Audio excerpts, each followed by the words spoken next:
Hello, everybody, and welcome to another lecture in Geography 341, Weather and Society. I'm Dr. Zach Hilgendorf, and in this lecture, we're going to be talking about lightning and thunder, kind of building off of our last lecture on thunderstorms and thunderstorm formation.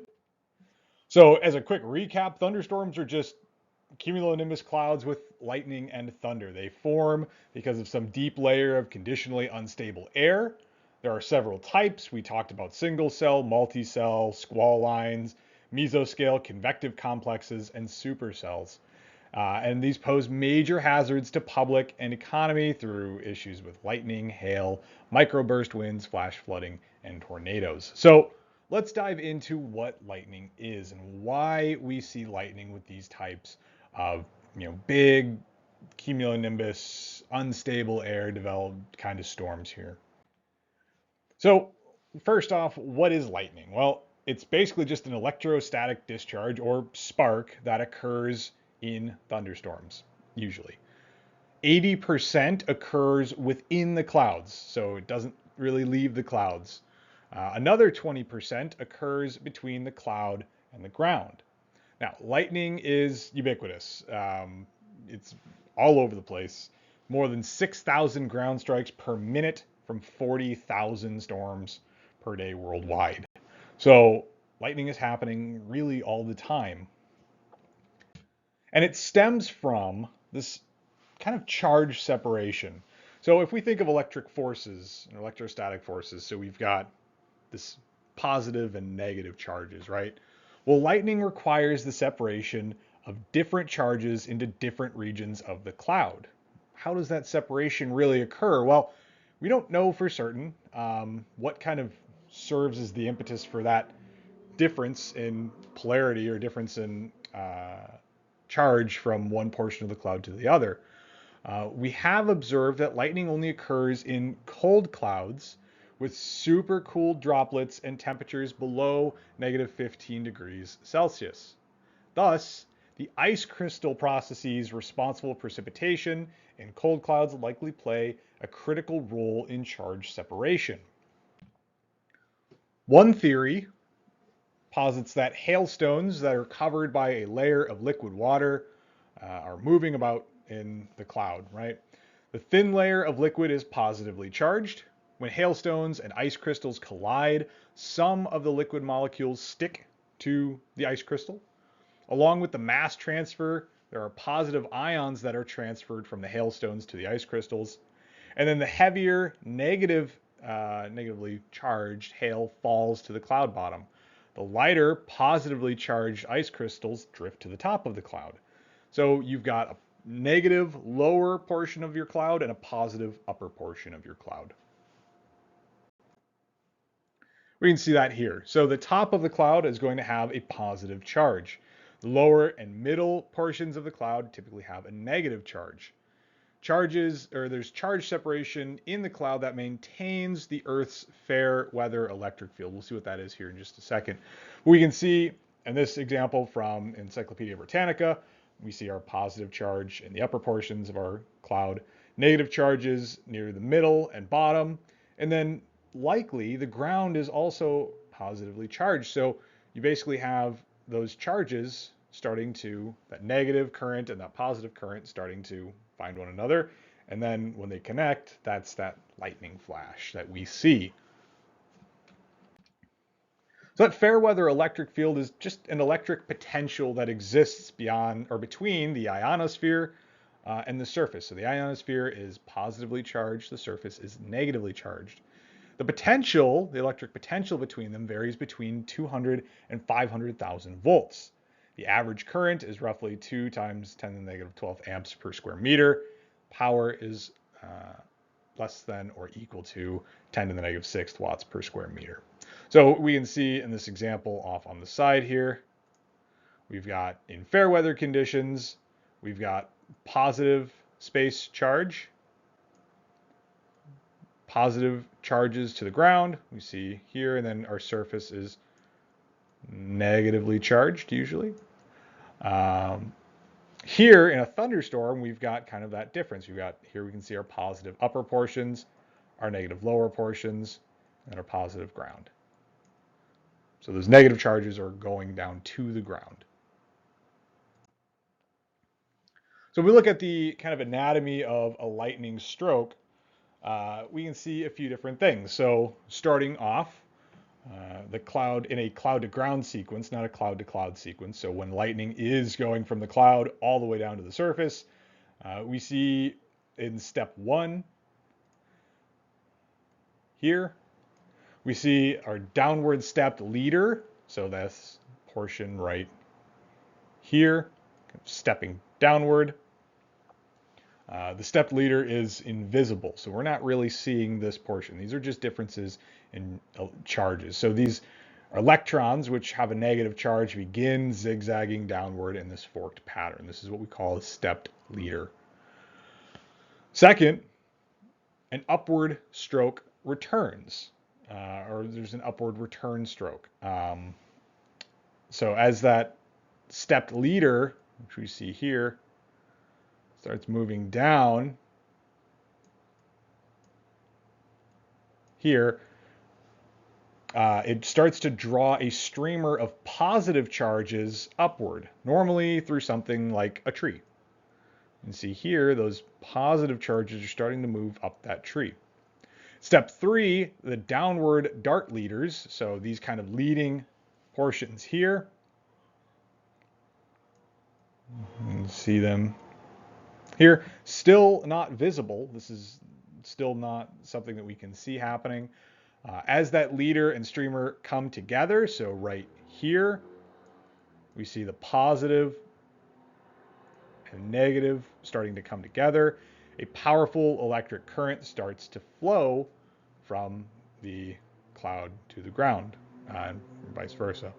So these dart leaders, or these what you'd call dart leader return strokes, there are up to 25 cycles of kind of that pulsing energy as we're going through. So usually 3 to 4 is what's typical. But once we get to that next step, the upward return stroke, so we get to that point where our tree, as kind of our leader, has been fully realized, and we see now this is the part where we're starting to have that contact. We're starting to see this lightning. So contact begins, the return stroke, an intense wave of positive charge traveling upward about 60,000 miles per second, about 1/3 the speed of light. This is the lightning that we see. The process can repeat several times along the same path, less than half a second, making that lightning flicker. That's what you get, that flickering effect. And we kind of see that exchange of current there in our last. So ground strikes are usually negative. That is, electrons are flowing from the cloud to the ground.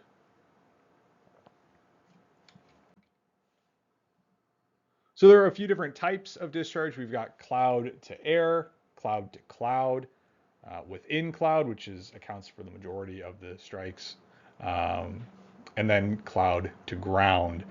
So it just really depends on kind of the setup of the system. So here in the cloud to cloud, we've got the negative polarity, the positive polarity there, working to exchange that stroke.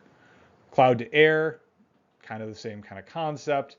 And then cloud to cloud, if you've got these, sometimes you can have kind of these changes. You might have a small center of positive charge near the base of your clouds. You might have negative charge in the center here, and then you've got positive charge up top, so you can have this exchange of lightning within the cloud. And then cloud to ground, we just talked about.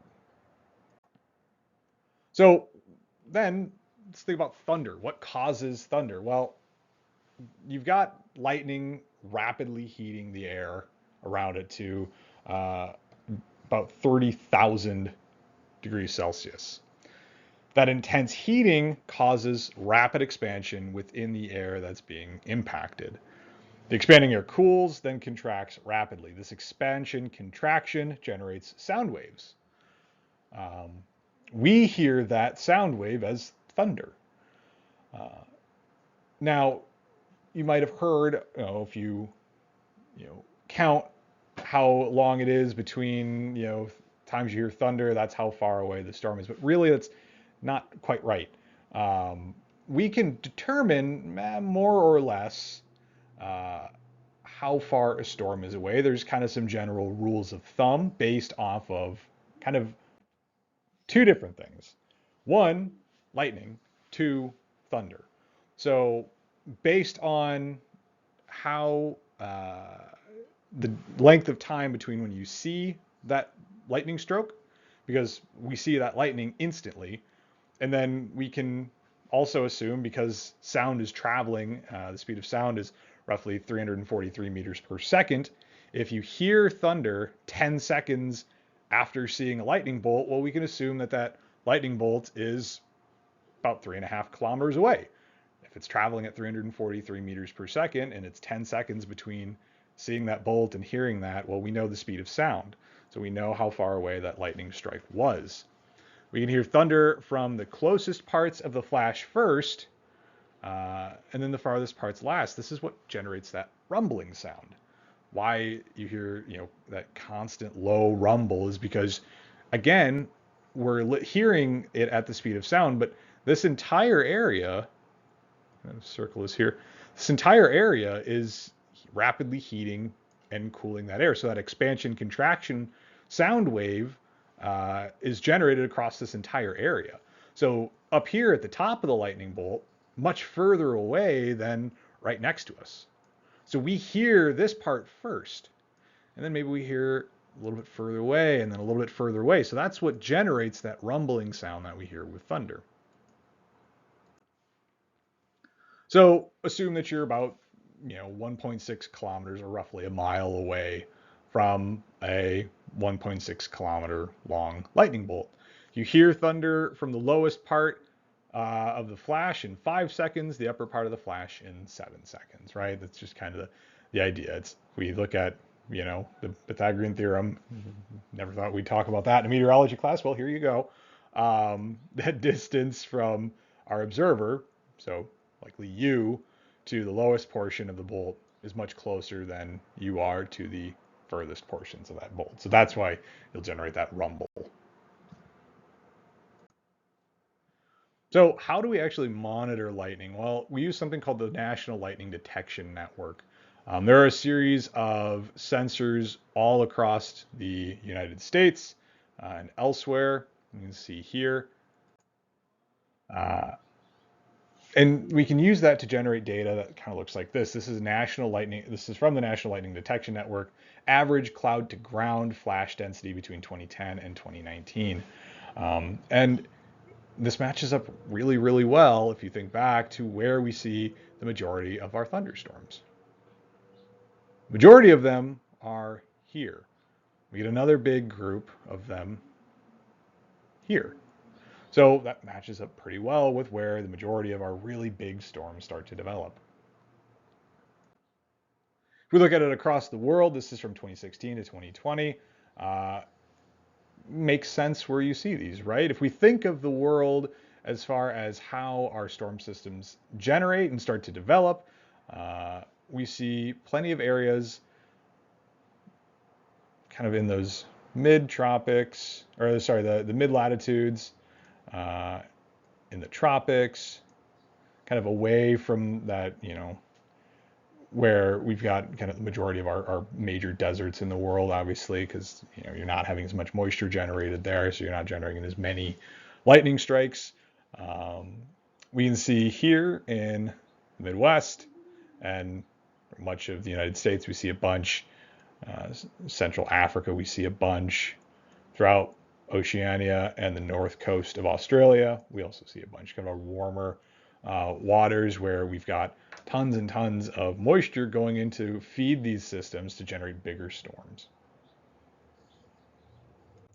And another way we can do it is through satellites. There's global monitoring that we can do through these satellites that we have. One being the Geostationary Operational Environmental Satellite R series, or GOES-R. GOES 16 and GOES 17 are equipped with this really cool looking sensor that you see off on the right hand side here. This is the geostationary lightning mapper, or GLM. GLM measures total lightning continuously over the Americas and adjacent area at a 10-kilometer resolution. Now, when we say geostationary orbit, that means that it's always over the exact same point on Earth, and there really are two of them that kind of look at the east and west portions of the Americas. So they're always going to be over the exact same spot. So we can look at and monitor those changes continuously using some really cool computer algorithms.